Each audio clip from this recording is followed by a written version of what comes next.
really intense for like 2 seconds, and then we just go talk. Well, I mean, I'm on with the podcast master, podcasting and completely fucking up the art of podcasting. So, Standard Varner, welcome to the most fucked up setup of a podcast ever, brother. How are you? Doing well, dude. You go live. That's different than what we do. I'm allowed to mess up as much as I want. No one ever hears. No, man. We go live. We don't pre-record. This is live as fuck. Yeah, I love it. Well, Yeah. I only know that when I mess up because we do them on Zoom now because the whole world told us we weren't allowed to travel, and then like someone's Zoom link will go down, and someone will just email me like, "Hey, dude, from minute 30 to minute 32, you're just bullshitting, waiting for someone to log back into Zoom." I'm like, "How did I miss that?" Oh, dude. One time we had a company editing our podcast, and I literally said in the podcast, guys, the last 30 seconds was garbage. Edit that out. And so I never listened to my podcast because that's just weird. And I listened to that one, and I'm like, are you fucking kidding me? How did you guys miss that? How many podcasts do you actually listen to now that Yeah. you have your own? It's like a tenth of what I used to listen to before I was doing my own. How many do you listen to? Subscribe to, and how many do you actually listen to? I don't listen to anything anymore. I'm on a I will listen to Rogan, assuming he has somebody on that's just funny. Yeah.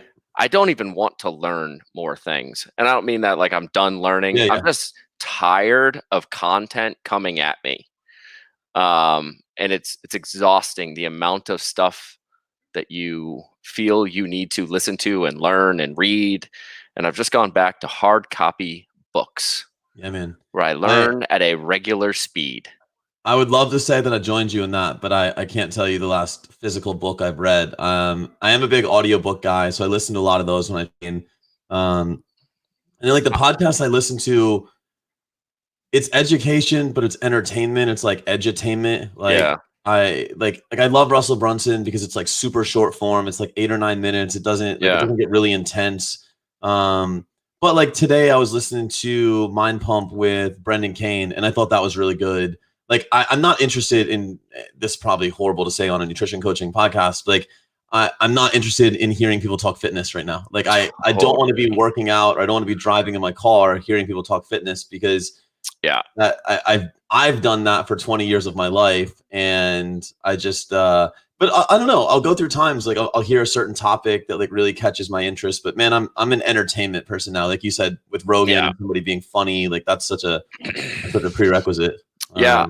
The thing I've gotten into, I'm like, if you've written a book and I've consumed it recently, you love me, because I have gone and purchased the hard copy and the audiobook.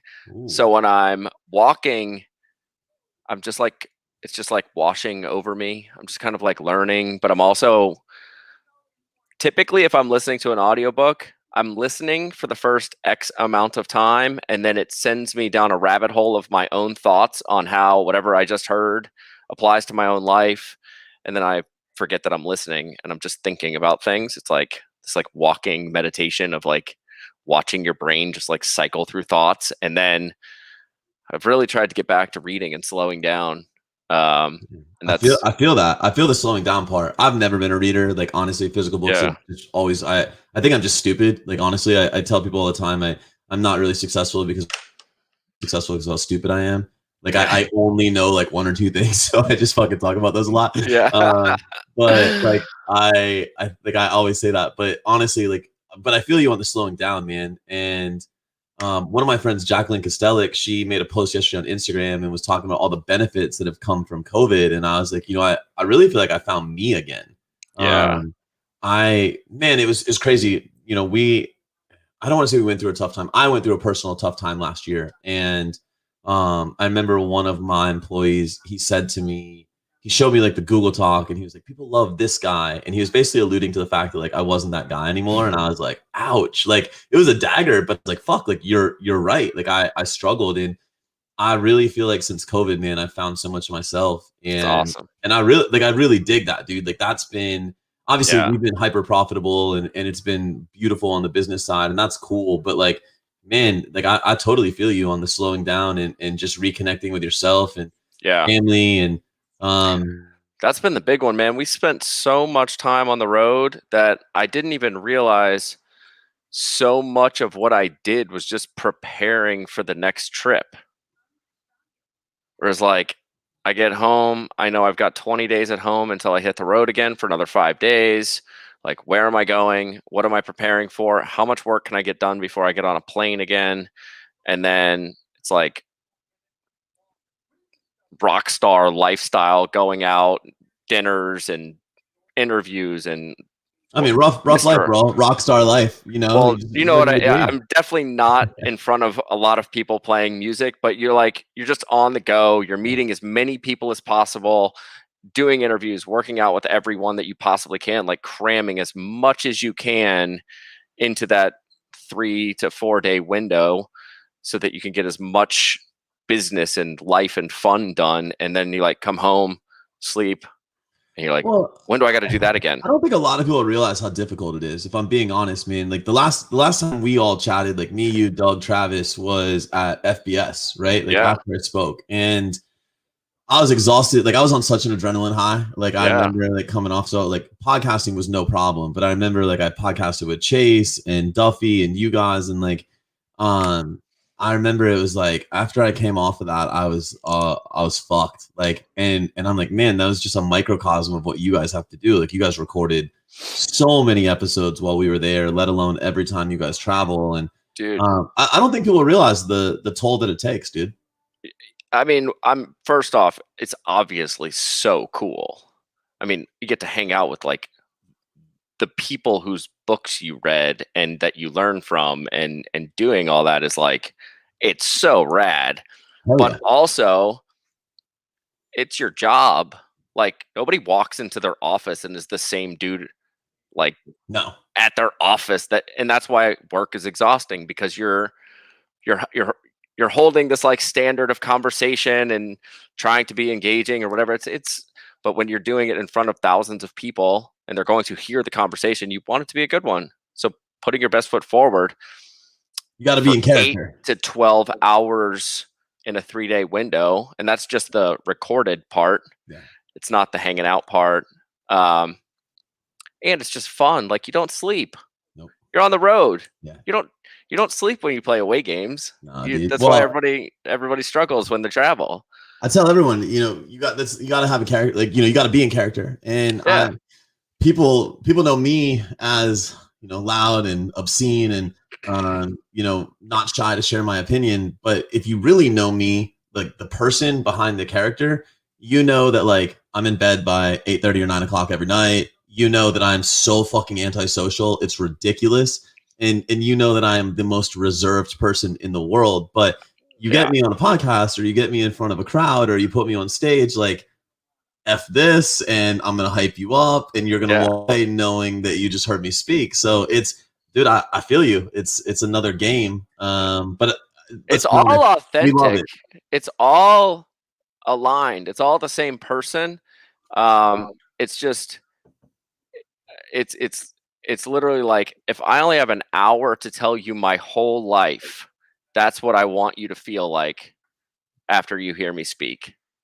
If I have to put it all into 1 hour, where my wife gets to deal with it for the rest of her life, so she gets a slower, more like a slower drip of the excitement and how cool everything is, and everything I've learned and all that. It's like, she just wants me to sit on the couch and hang out and be a good husband. But like, when you turn the microphones on, it's like, this is the most important thing. This is my whole life in 1 hour. Let's go. Let's get it.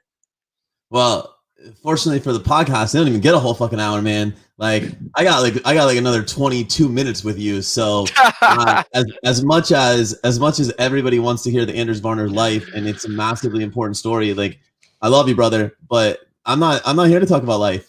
No, we don't have to. Way more important shit. The most important thing. You, my friend, are revolutionizing the space. And first and foremost, as a friend, congratulations. Thank you.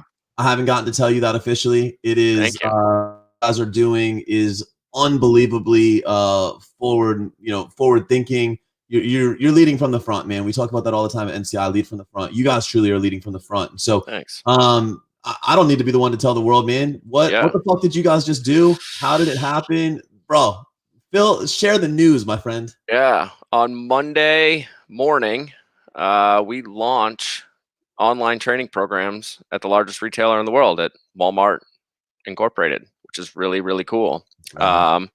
We have 3 programs hitting the shelf: fat loss, cardio, strength training. Kind of like the big 3 goals that everybody in the world has, of lose a little fat, get a little better breathing, and increase their strength. And the way that we're setting it all up, we've got basically gift cards. I have so many cool things to talk about, and just I'm so happy that 8 months later, I get to actually talk about the thought process of everything I've had to learn in order to get into Walmart, which is like problems I never thought I was ever going to have, solving them, still somehow figuring out a way to be profitable in this. And how do we create a system that can actually like sell products to people that aren't in my standard demographic of people that we're talking to?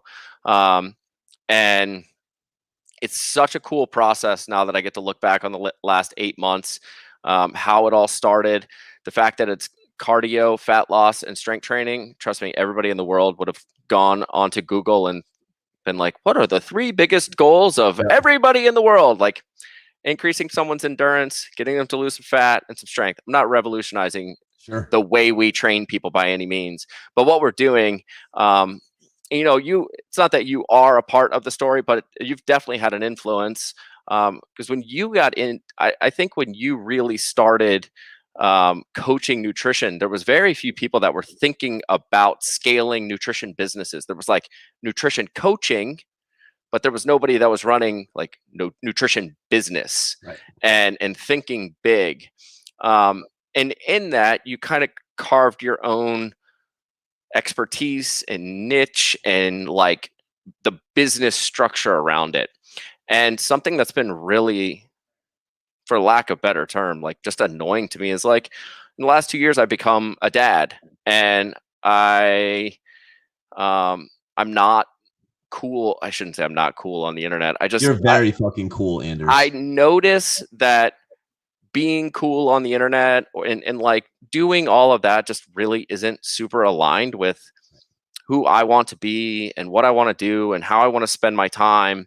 And, if you look at just the fitness industry as a whole, it's really been just gutted. Like we're chasing, it's if it's not at the bottom, it's on its way. Like membership programs to training programs started out at this super high level. It was a super high buy-in, and people love them because you got your nutrition program, you got your training program, you got your recovery program. There was coaching involved in all this stuff. And then all of a sudden we had a bunch of apps that showed up that could just deliver all of that to you at once. You didn't have to build your own like database of exercise movements. And all of a sudden the price point went down. And now it's in this like ebook phase of things where everyone's just taking a Word document, putting some cool pictures, putting .pdf at the end, and we sell them like it's beautiful because so many people are educated in strength and conditioning now, and they know how to squat, they know how to do all this stuff. But getting if you were like, okay, this program's going to be $150 a month, we're basically going to teach you to squat like everybody else squats, like it's a really hard sell. So you end up pushing that price point down. So you play the game of how much does it cost for me to get a lead? How many people are going to convert into sales? And let's multiply that number out so we can figure out what the price point is going to be on something. So we reach the multiple on each dollar spent. Classic business, just CAC to LTV. Right. And what does it cost to acquire a customer? What is that customer worth to you? Is it worth investing, et cetera? Right. I mean, that's a high level business. And that really has been, so you see people with large followings selling a $19 ebook, and you see people with smaller followings trying to sell 27, 37, whatever that number is. 127 like, these days, bro. I feel like everyone's being taught to fucking sell high ticket right away, which is a joke in and of itself. So with all of that, it's really hard to fight through social media to find, like, we're all teaching people to get stronger and leaner, okay? And we're just kind of like all battling in the same space. And I've been dying and racking my brain around where, if everyone's battling on Instagram for eyeballs, where is nobody battling? Because 10 years ago, when social media didn't exist, there was still gigantic companies that were doing very, very well. Yeah. But this thing distracted everybody from the fact that 10 years ago it didn't exist.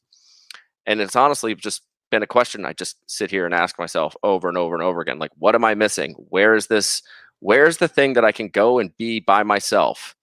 And it was 2012 to 2016. John Cena was my training partner. We stay in touch, less now than ever before. But at some point, I just was like, I built enough trust with him that when a cool opportunity happens, I get a call. He says, go speak, do this thing. It's cool. You need to be there. And the most recent one was a nonprofit down in Bentonville, Arkansas, called the FitOps Foundation. And it was the last trip that I took before lockdown. It was like the end of February. And the other thing going on that weekend, what I was supposed to be doing was going to Miami to go to Wadapalooza with all my fitness friends. And I was like, I don't want to go to Bentonville. This is stupid. Like, I'm gonna go hang out with all these military vets with PTSD that are trying to become fitness trainers. Why would they want to do that? This profession's hard. They should do something simpler. Go into government contracting. They've got clearances. They've got networks. They should do that. But when John Cena says go do something, I typically go do it. And I had just one of these weekends where my experience of PTSD has always been about as surface level of, I see people doing 22 push-ups on the internet and I'm like, oh, cool. Keep scrolling. Looks like veteran suicide's a problem, but I don't know anybody. Right. And then I did 8 hours of interviews in 3 days before I was supposed to get up and give my talk. So I'm interviewing people that have had the most gnarly stories, dealing with like childhood abuse, dealing with sexual abuse, like the sexual assault, like the most insane stuff, even before they got to war and had to deal with losing friends, like being boots on ground when they get to Afghanistan and like knocking on door, like just craziness. And then they leave and they're trying to transition out of the military. They have brains that don't fully tell them that they're awesome, like my brain tells me all the time. And I'm learning. And I'm just getting like leveled by these people. Like their stories are just, I'm just sitting there crying in front of them, realizing like my life is so easy in comparison to what you guys go through. And it rattled me. Like before I went and gave my talk, I had to just go outside and just walk around for like an hour and a half by myself and just try to get my world back to, because I've given this talk, it's like my standard talk on how to make it in fitness and the things that you need to succeed. And usually it's to a group of trainers and it's more like rah rah. And I'm like, just stop paying attention to all the BS and just go out and kick ass. And when someone says you can't do it, like screw them. Just steamroll right through them and they're not your friend anymore. And like the only one stop, and then I'm standing up in front of these guys and I just heard like these insane stories, and I gave the entire speech crying. I kid you not. I was in there, and I couldn't do it. And I went through the entire, like the big points, but I had to sit there and go, look, guys, everything you're going through right now, I need you to know that you're going to walk out of here with this certification, and it only gets harder. Because right now you don't even know how to coach people. And when you leave here, you might know how to coach people, but you don't know how to get a client. You don't know how to build a business. You don't know how to deal with being hungry and not knowing if tomorrow you're going to get a client so you can possibly pay your rent. It's like it's going to take you at least 2 years. And the only thing that's going to make a difference is if today, like right now, you commit to just being a superhero, to the fact that nobody can touch you. And no matter how hard it gets, you're going to crush it. This is the only way, because there's way too many bumps in the road for you to not just decide right now that there's just no way that you're not going to make it. And it was super hard because I've never given that speech in front of a bunch of people whose brains don't work properly.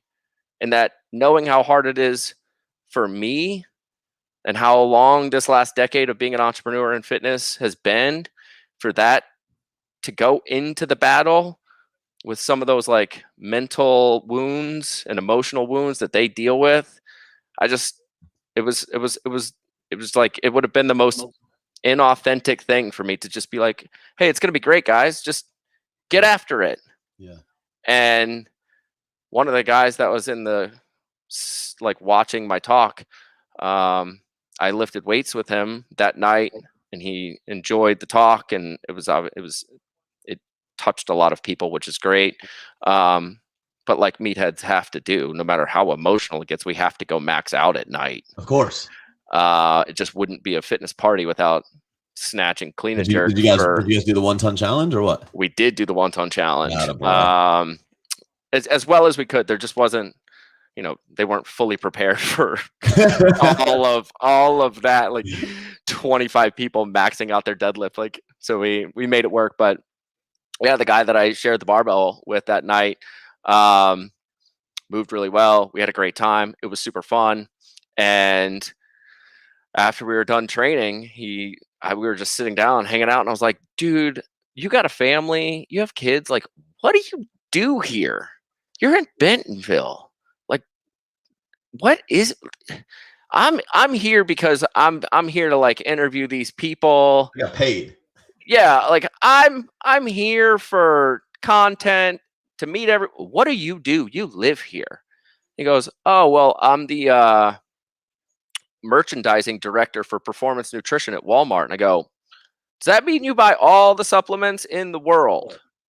He goes, yeah, pretty much. I'm responsible for everything that's on the shelf in the supplement section. And I go, well, why don't you have training programs next to the protein? It seems so stupid. You should totally just put online training programs right there for a really low price, so that people know what to do when they're looking to buy supplements, because if they don't know what supplements are good for you, they probably don't know how to train as well. And he goes, well, you should write that up for me and tell me what it looks like. And I went, I think I just pitched Walmart. Now I got things. Now I got things I got to go do. And 8 months later, next Monday, we land on the shelves in Walmart. Wow, man, that's incredible. So first of all, there's a massive lesson in business to be learned here. Like, anybody that, and this isn't necessarily a business podcast, but today's a fucking business podcast. Right?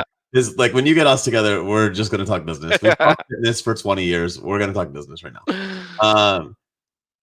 I tell everybody, connection is king, right? And I love what you share with them. Like, you got to be ready to eat shit for 2 years. Like, the space right now, it just grinds my gears so bad. Yeah. Like, you got all these people, I'm going to make you a 7-figure trainer in 3 months, yet they haven't even crossed the 6-figure mark on themselves. And then when you get to them, their strategy is like, well, just send like a lot of DMs. Oh no, that's a whole nother topic for another conversation. But dude, you saw an opportunity and you connected. And I think every single person that's out there needs to, I shared with you guys our connection and my connection to Mike and Alex and the boys back in the day. Yeah. That was a massive help in getting my business off the ground. My connection to the boys at Mind Pump, my connection to Andy and those guys. Like, it's huge, and it didn't happen on accident. I mean, obviously you found yourself in the right place at the right time, but without that connection, this doesn't happen. Totally. And I think so many people need to understand that. All right. I mean, dude, first of all, congratulations. Amazing accomplishment. I want to go in on a couple of things you said. You've been in the space forever. you've co-owned a gym, you've put out online training programs. If anyone's listening to this and they're like, all right, I just got my certification, or I've had my certification for a couple years and I'm struggling, no vision, I don't know what I want to do, I suck at everything, I'm just really like into this fitness thing, because by the way, that was me like when I got started. Right, I told you I'm fucking stupid as shit, I like I just like suck at CrossFit. everything. I just So didn't want to have to go to work. I just wanted to train. oh, dude, like the number of times that I've made up an excuse to leave a job because I wanted to work out is absurd. I've called in sick to fucking work out so many times, and I was subsequently fired. Yeah. But like at those moments, bro, like especially now, like coming out of COVID, what what kept you going? Like, why? How did you stay? I'm gonna be successful in the realm of fitness, not in life, Yeah. right? But I mean, dude, you got a wife, you got a kid. Like, what kept you going, bro? Man, doesn't there just have to be some weird, deep belief in yourself that it's like because you put so much love into the world and you care about it so much, you almost have to believe in the universe looking out for you. Um, I've felt like that for I still have to feel like that. No matter how great your business is or how many people have eyeballs on you and what you're doing, and it's always hard. Like the hard part never goes away. Nope. It's because we're dealing with people. One, like people are challenging, business is challenging. I think that I don't know, there's just a part of me that feels like the hard part at some point also gets counteracted in the balancing of the universe into some great amazing thing, even though I know that whenever that great amazing thing is happening, it's still going to be really hard, and I'm still going to be looking for the next piece. Like I've just committed to the hard part Well, and let's that for a enjoying it. second, because the hard part is the hard part for a lot of people, and I know for me, man, like you've done something that I apparently am not equipped to do, which is you've kept your relationships very strong through all the hard stuff, and I've completely fucked that up twice. Um, so, but I mean that's a real thing, because I can't tell you how many coaches I've coached to grow their business, and dude, as you know, it's a grind. Yeah, It's not a 2 hour a day, an 8 hour a day. It's 20 hours a day, 7 days a week, months on end, years on end, yeah, and if you're really committed to standing out in a crowded space, it's a fucking grind. yeah.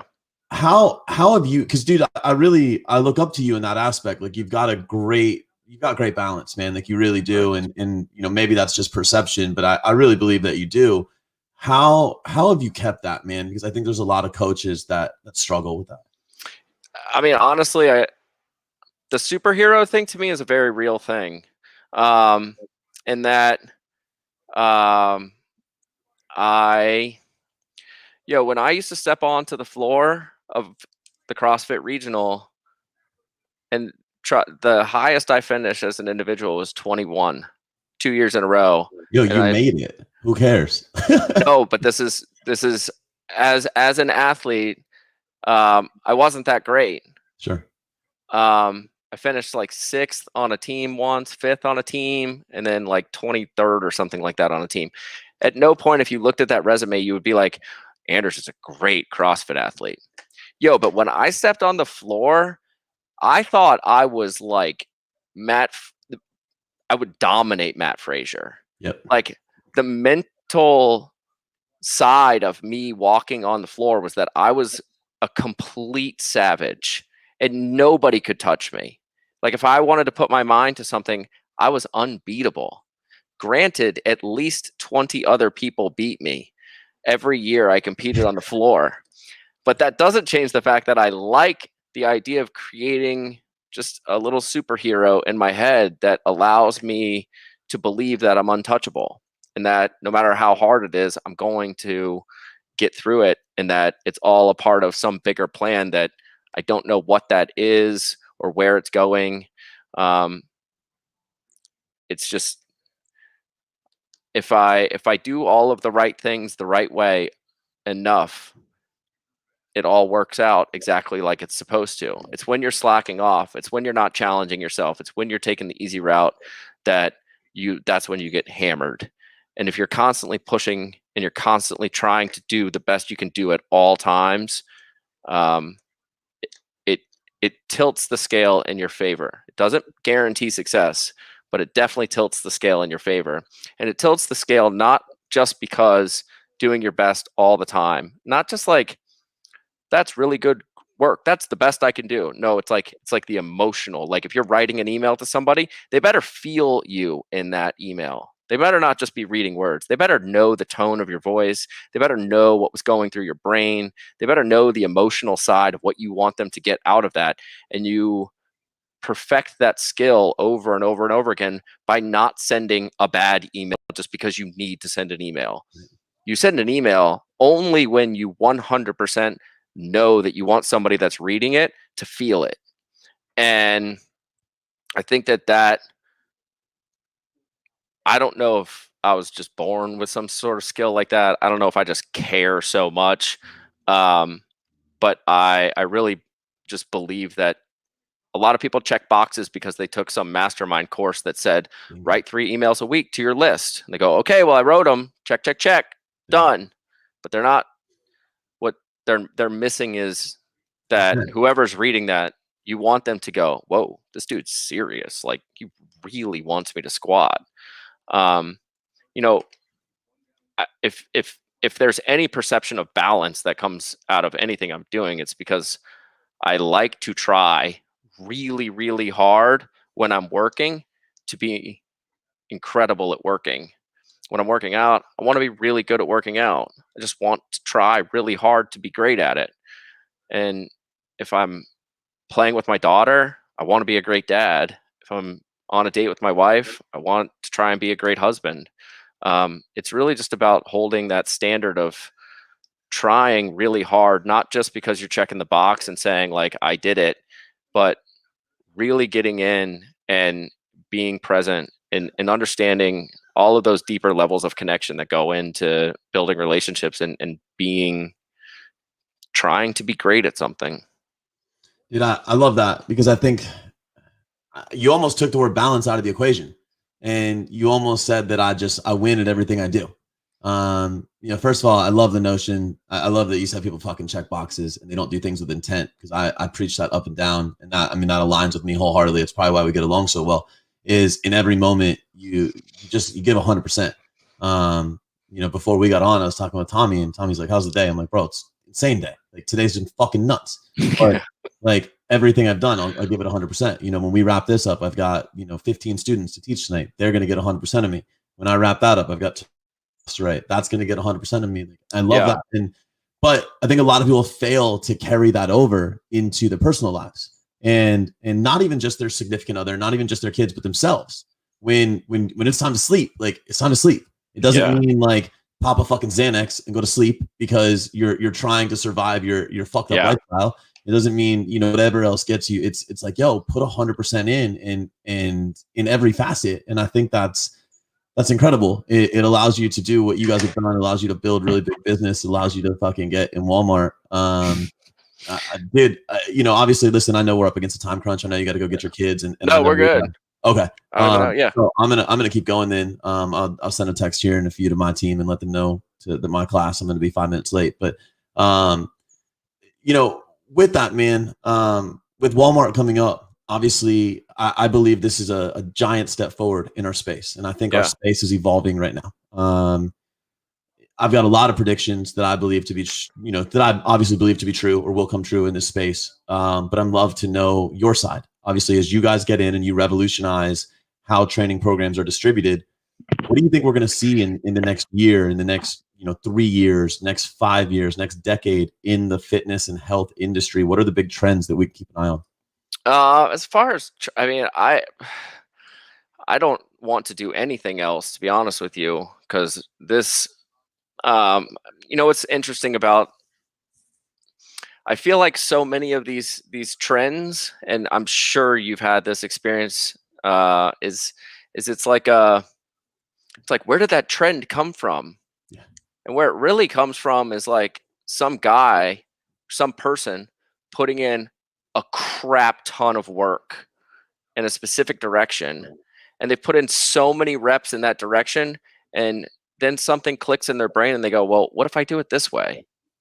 And all of a sudden they've created their own space inside an industry that nobody else, it's been right in front of everyone's face, but they didn't put enough reps in to Do get you to the do you point think where it's that not enough works. reps, or do you think it's a lack of self-belief? Because I think we live in an industry where everyone's just fucking copying each other's shit, right? Like, oh, you're 100%. internet marketing ebooks. Okay, I'll make an ebook. Okay, you're sending DMs. Okay, I'll send DMs. Like, So I feel like that's everyone's afraid to be original.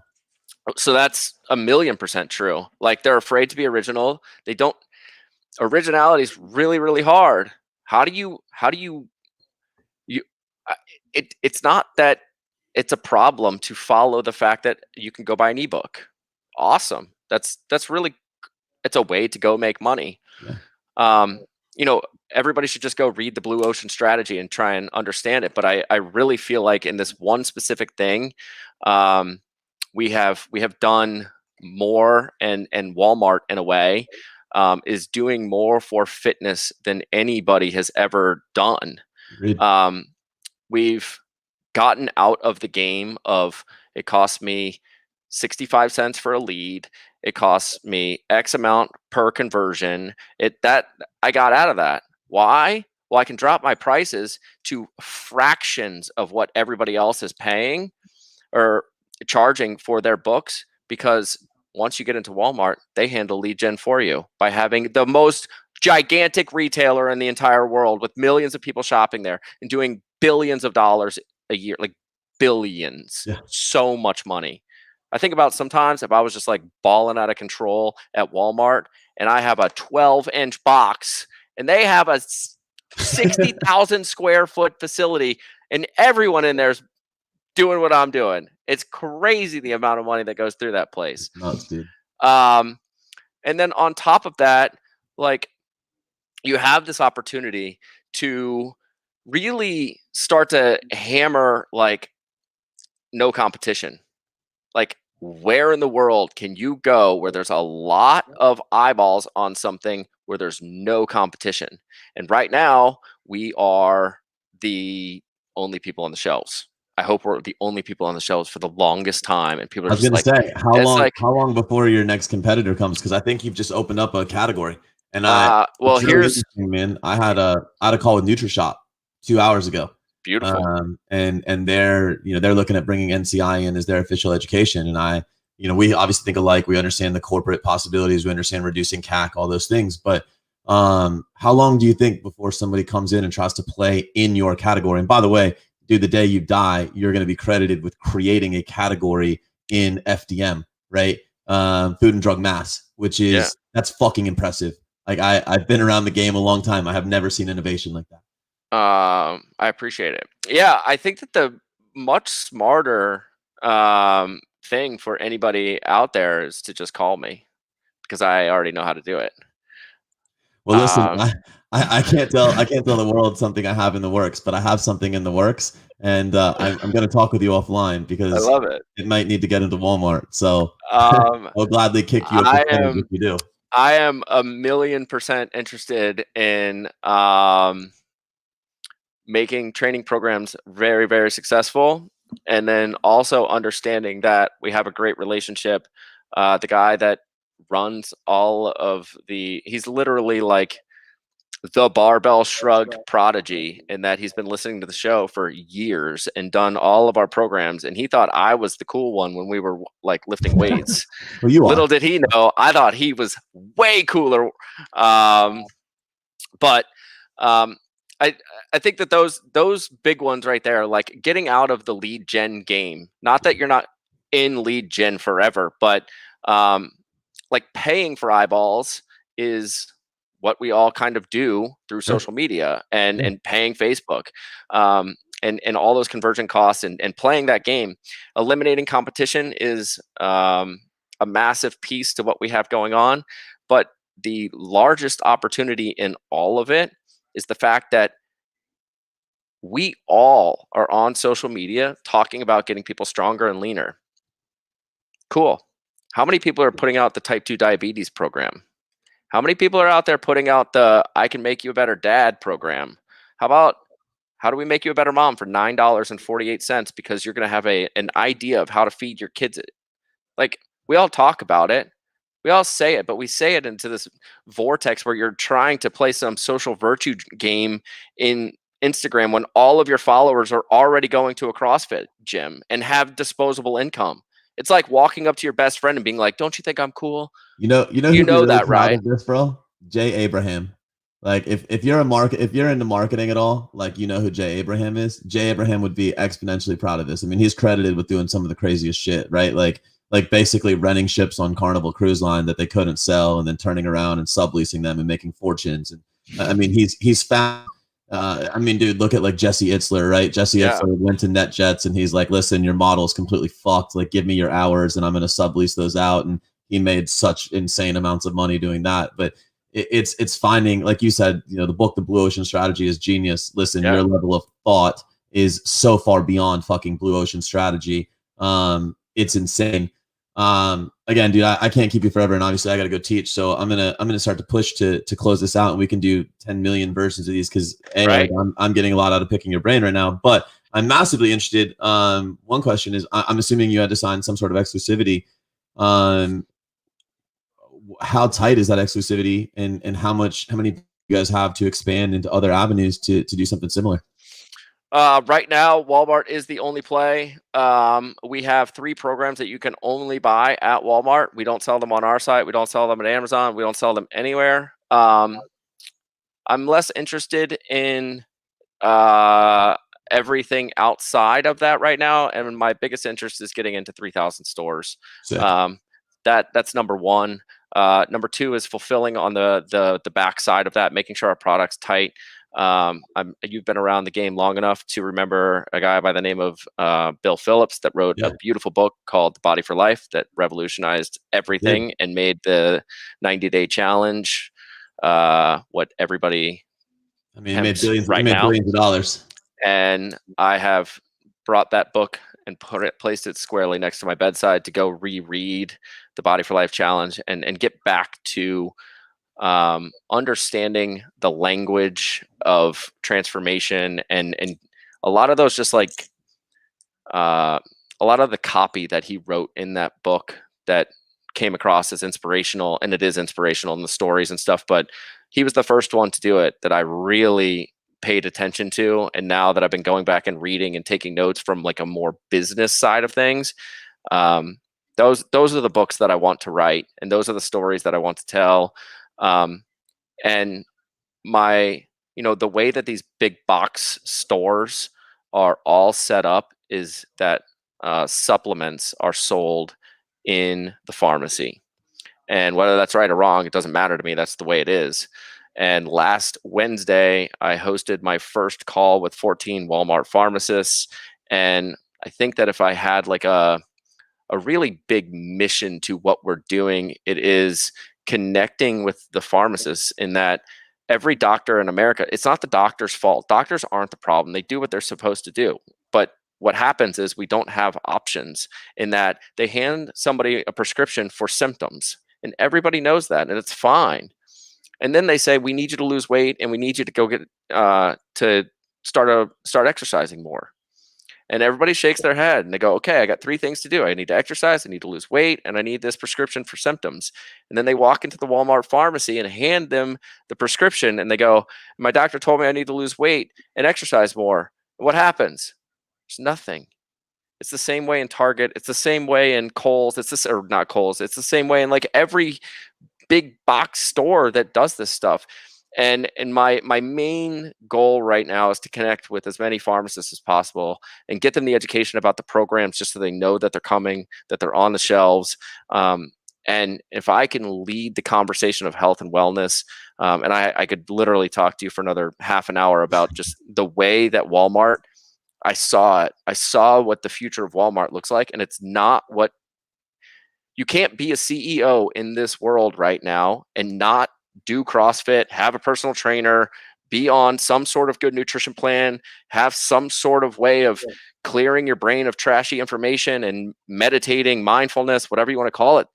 And if you run those stores and you're in charge of that line of revenue for that many people and that many dollars, and you walk into the store and see your customers, you know they're sick, you know they're unhealthy. And when your customers start dying, so does your business. And you have to change the culture. Walmart's a big ship. It's hard to turn that culture, but they most recently just changed their entire slogan to save money, live better. I went into a Walmart in Bentonville that had like the Whole Foods lights shining down on me. It warms your soul. It was incredible. Everything looked so nice. They had a clinic in there. I have a friend that is the personal trainer for Walmart, in that he actually writes programs, getting people to sit on chairs, getting them to stand up properly, and he's inside the store. So they're very well aware at like ground zero of Walmart. This whole shift is coming to get away from the people of Walmart. They know that it's a problem. You can't have a business where people are sick all the time. Amen. And it's changing, and it's incredible. Amen. I got to see it. It was so rad. But that's really where we're going to be able to make that impact and really take this thing where we want to go, is working with the pharmacists, working in the pharmacy, getting people the preventative side, and letting the pharmacists and the doctors handle the symptom side and the medicine side. But we're just getting started. We launch on Monday. I'm so fired up. Dude, I can't believe we're going to Walmart, dude. There's no one else I want to see lead, bro. Man, again, like you said, I could talk to you all day about this. You got kids to pick up. I got a class to teach. Bro, I can't thank you enough for your time. Obviously, you guys are getting in Walmart, so you guys taking the time to pop in here means the world to me. We need to wrap again soon on your platform. We need to have you come on here again. We need to collaborate soon. Dude, we just need to fucking have a drink soon. But totally, honestly, bro, we need to leave our houses. Dude, I couldn't be more proud of you as a friend. Thanks, I couldn't be more inspired as an entrepreneur, and I couldn't be more thankful as a citizen. So what you guys are doing is amazing. You guys truly are leading from the front. You embody everything we discuss. Best of luck, guys. If you're out there and you hear this, I believe, what is it? Monday, November 2nd is next when Monday, this shit drops, right? Yeah, Monday, November 2nd. And honestly, it's $9.48. Guys, go support them. Please go support them. I don't want you to go buy a program. I want you to buy 3, because that's still cheaper than everyone else's ebooks. So go give 2 of them away. I'll throw down right now. You ready for this? Yeah. Right. This is my support for you. Everybody that goes and buys 3 and you can show me proof, I'll give you any of our $600 courses. Gut health, thyroid, male hormone, female hormone. You go and buy 3. You support Barbell Shrugged. You support the movement. I will give you a free masterclass. Here it is on the fucking podcast. This lives in perpetuity, right? That's awesome. You guys go out there. You support Shrugged. We're gonna fucking support you, right? Beautiful, dude. So much love. I love it, man. Thank you so much, man. We'll be looking to support you guys next week, bro. I love it, man. Thank you so much. Anytime, homie. All right, bye.